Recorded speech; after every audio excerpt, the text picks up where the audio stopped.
श्री गणेशाय नमः। जय भोलेनाथ। नमस्कार दोस्तों हिंदू धर्म में नाग पंचमी का विशेष महत्व होता है। नाग पंचमी का पर्व हर साल श्रावण मास के शुक्ल पक्ष की पंचमी तिथि को मनाया जाता है। नाग पंचमी के दिन नाग देवता की पूजा की जाती है। धार्मिक मान्यताओं के अनुसार पृथ्वी का भार शेष नाग पर है, जबकि सागर मंथन के समय वासुकीनाथ से सागर मंथन हुआ था, जिससे अमृत के साथ साथ कई बहुमूल्य वस्तुएं निकली। नाग पंचमी के दिन नागों की पूजा इसीलिए करते हैं ताकि सांपों का भय न हो और वे हमारे और परिवार की रक्षा करें। शास्त्रों के अनुसार शेष नाग की सैया पर भगवान विष्णु शयन करते हैं और भगवान शिव के गले का हार वासुकी नाग है। इस दिन भगवान शिव के आभूषण नागदेव की उपासना की जाती है। धार्मिक शास्त्रों के अनुसार नागों की पूजा करने से आध्यात्मिक शक्ति, अपार धन और मनोवांछित फल की प्राप्ति हो सकती है। इस बार नाग पंचमी का त्योहार 21 अगस्त सोमवार को मनाया जाएगा। इस महान पर्व पर महिलाएं नाग देवता की पूजा करती है और सांपों को दूध अर्पित करती है। इस दिन स्त्रियां अपने भाइयों और परिवार की सुरक्षा के लिए प्रार्थना भी करती है।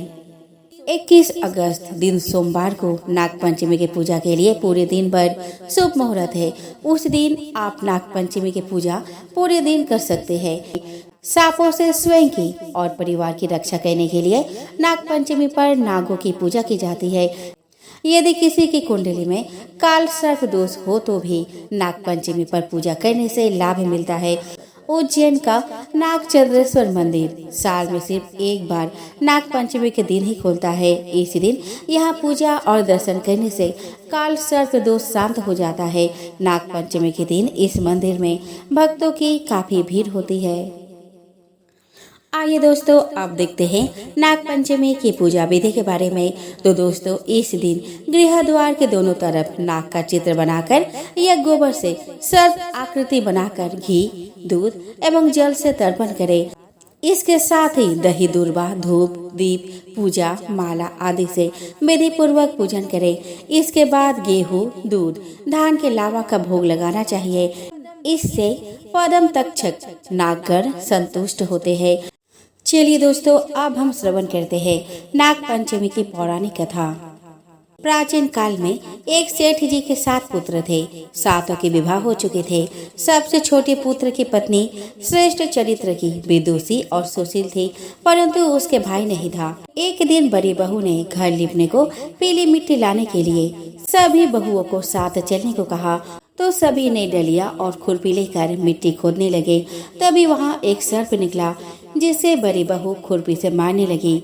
यह देखकर छोटी बहू ने उसे रोकते हुए कहा कि मत मारो इसे, यह बेचारा निरपराध है। यह सुनकर बड़ी बहू ने उसे नहीं मारा। तब सर्प एक और जा बैठा। तब छोटी बहू ने उससे कहा, हम अभी लौट कर आती है, तुम यहाँ से जाना मत। यह कहकर वह सबके साथ मिट्टी लेकर घर चली गई और वह कामकाज में फंसकर सर्प से जो वादा किया था उसे भूल गई। उसे दूसरे दिन वह बात याद आई तो वह सबको साथ लेकर वहां पहुंची और सर्प को उस स्थान पर बैठा देखकर वह बोली कि सर्प भैया नमस्कार। सर्प ने कहा, तो भैया कह चुकी है, इसीलिए तुझे छोड़ देता हूँ, नहीं तो झूठी बात कहने के कारण तुझे अभी डस लेता। वह बोली, भैया मुझसे भूल हो गई, उसकी क्षमा मांगती हो। तब सर्प बोला, अच्छा तो आज से मेरी बहन हुई और मैं तेरा भाई हुआ, तुझे जो मांगना हो मांग ले। वह बोली, भैया मेरा कोई नहीं है, अच्छा हुआ जो तू मेरा भाई बन गया। कुछ दिन व्यतीत होने पर वह सर्प मनुष्य का रूप रखकर उसके घर आया और बोला, मेरी बहन को भेज दो। सबने कहा कि इसके तो कोई भाई नहीं था। तो वह बोला, मैं दूर के रिश्ते में इसका भाई हूँ, बचपन से ही बाहर चला गया था। उसके विश्वास दिलाने पर घर के लोगों ने छोटी को उसके साथ भेज दिया। उसने मार्ग में बताया कि मैं वही सर्प हूँ, इसीलिए तू डरना नहीं और जहाँ चलने में कठिनाई हो वहाँ मेरी पूंछ पकड़ लेना। छोटी बहू ने उसके कहे अनुसार ही किया और इस प्रकार वह उसके घर पहुँच गई। वहाँ के धन ऐश्वर्य को देखकर वह चकित हो गई। एक दिन सर्प की माता ने उससे कहा, मैं एक काम से बाहर जा रही हूँ, तुम अपने भाई को ठंडा दूध पिला देना। उसे यह बात ध्यान न रही और उसने गर्म दूध पिला दिया, जिसमें उसका मुंह पूरी तरह से जल गया। यह देखकर सर्प की माता बहुत क्रोधित हुई, परंतु सर्प के समझाने पर शांत हो गई। तब सर्प ने कहा कि बहन को अब उसके घर भेज देना चाहिए। तब सर्प और उसके पिता ने उसे बहुत सा सोना, चांदी, जवाहरत, वस्त्र, आभूषण आदि देकर उसके घर पहुंचा दिया। इतना ढेर सारा धन देकर बड़ी बहू ने ईर्ष्या से कहा कि भाई तो बड़ा धनवान है, तुझे तो उससे और भी धन लाना चाहिए था। सर्प ने यह वचन सुना तो वह सब वस्तुएं सोने की लाकर दे दी। यह देखकर बड़ी बहू ने कहा, इन्हें झाड़ने के लिए झाड़ू भी सोने की होनी चाहिए। तब सर्प ने झाड़ू भी सोने की लाकर रख दी। सर्प ने छोटी बहू को हीरा मणियों का एक अद्भुत हार दिया। उसकी प्रशंसा उस देश की रानी भी सुनी और वह राजा से बोली कि सेठ की छोटी बहू का हार यहाँ आना चाहिए। राजा ने मंत्री को हुक्म दिया कि वह हार लेकर शीघ्र यहाँ उपस्थित हो।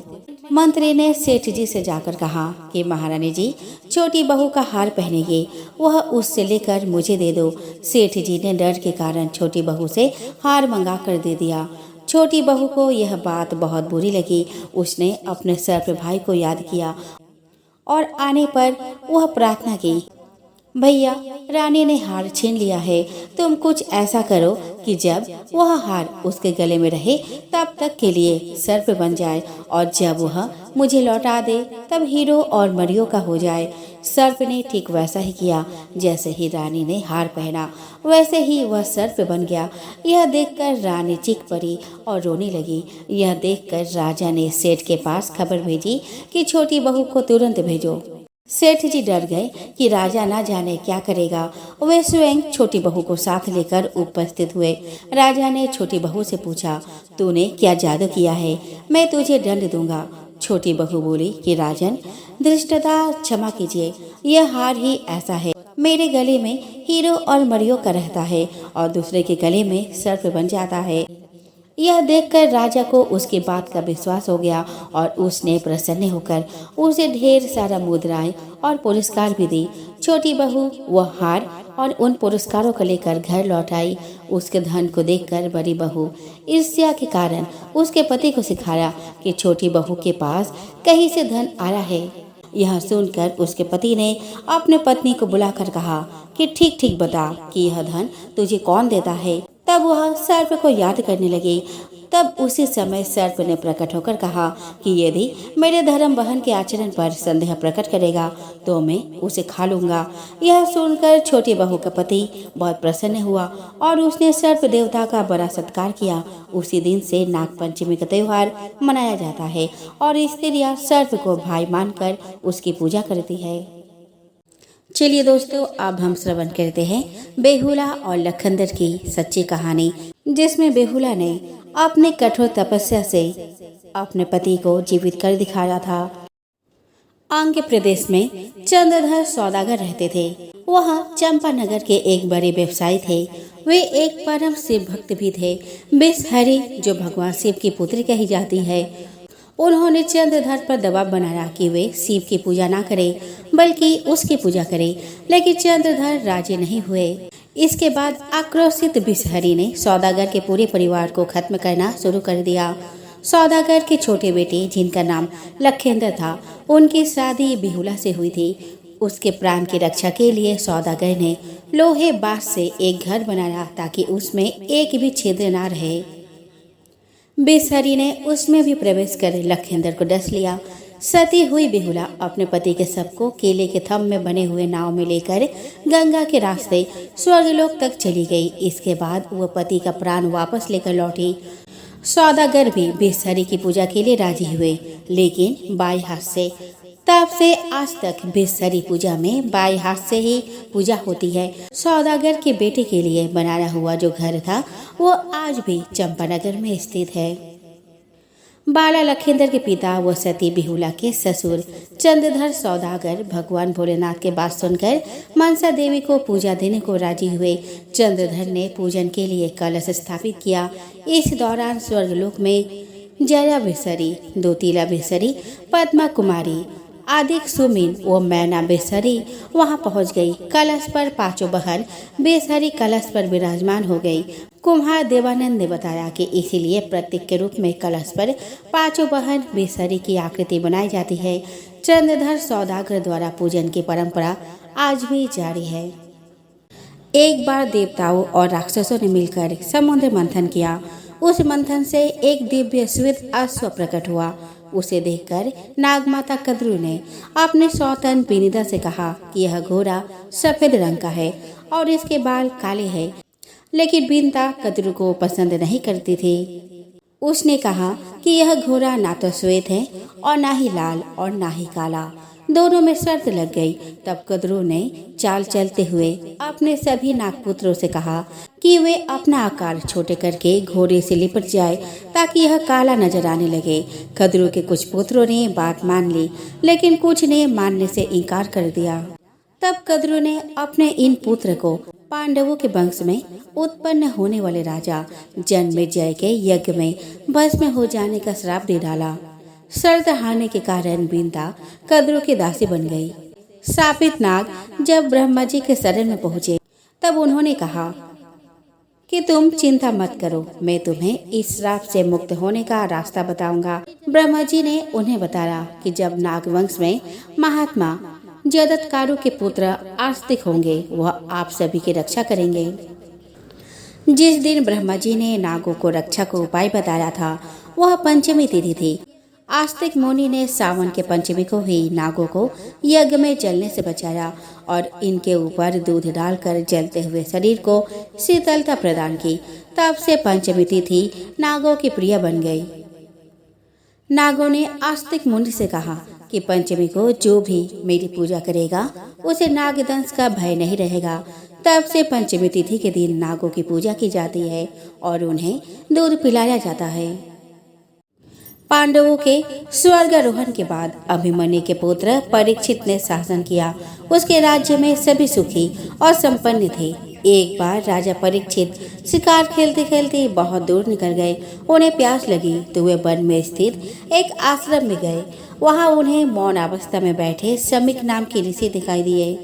राजा परीक्षित ने उनसे बात करनी चाहिए, लेकिन मौन और ध्यान में होने के कारण ऋषि ने कोई जवाब नहीं दिया। यह देखकर परीक्षित बहुत क्रोधित हुए और उन्होंने एक मरा हुआ सांप उठाकर ऋषि के गले में डाल दिया और वहां से चले गए। यह बात जब शमीक ऋषि के पुत्र श्रृंगी को पता चली तो उन्होंने श्राप दिया कि आज से 7 दिन बाद तक्षक नाग राजा परीक्षित को डस लेगा, जिससे उनकी मृत्यु हो जाएगी। बाद में जब शमीक ऋषि का ध्यान टूटा तो उन्हें इस घटनाक्रम का पता चला तो उन्होंने अपने पुत्र से कहा, तुमने राजा परीक्षित को श्राप देकर अच्छा नहीं किया। वह राजा न्यायप्रिय और जनता का सेवक है। उसकी मृत्यु हो जाने से राज्य का बहुत नुकसान होगा। उसने इतना बड़ा अपराध नहीं किया था कि उसे इतना बड़ा श्राप दिया जाए।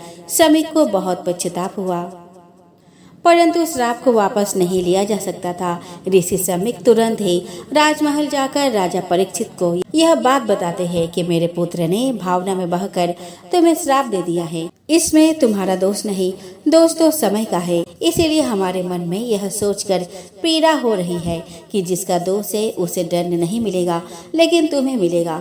ऋषि शमीक अपने पुत्र ऋषि श्रृंगी के श्राप के बारे में बताते हुए कहा कि आज से 7वें दिन तक्षक नाग के काटने से तुम्हारी मृत्यु हो जाएगी। राजन, यह सुनकर रानी रोने लगती है।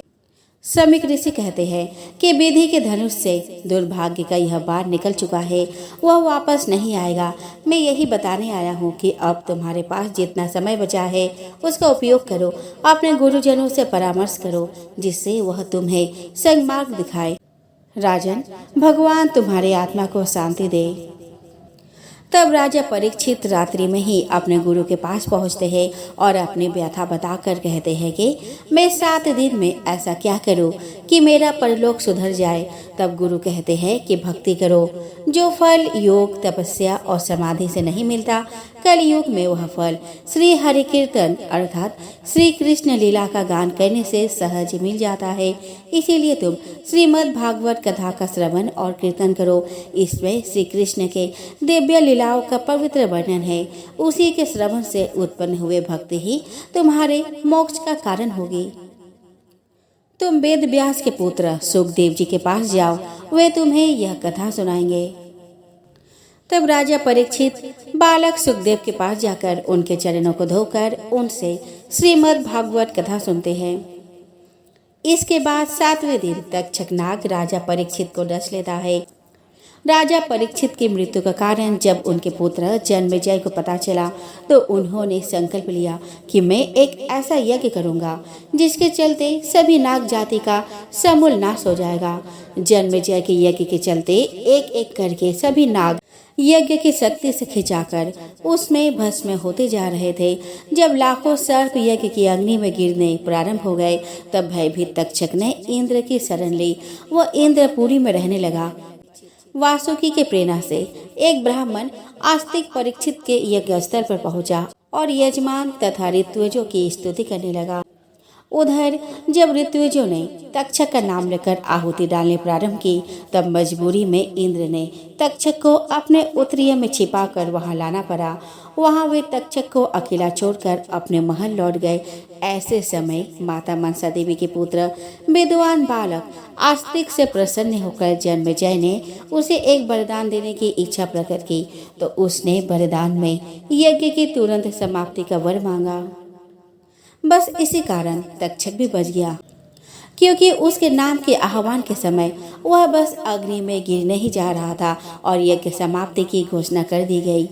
कद्रु और कश्यप के पुत्र वासुकी की बहन देवी मनसा ने नागों के राक्षात जन्म लिया था। अधिकतर जगहों पर मनसा देवी की पति का नाम ऋषि जगतकारु बताया गया है और उनके पुत्र का नाम आस्तिक है, जिसने अपनी माता की कृपा से सर्पों को जन्मेजय के यज्ञ से बचाया था।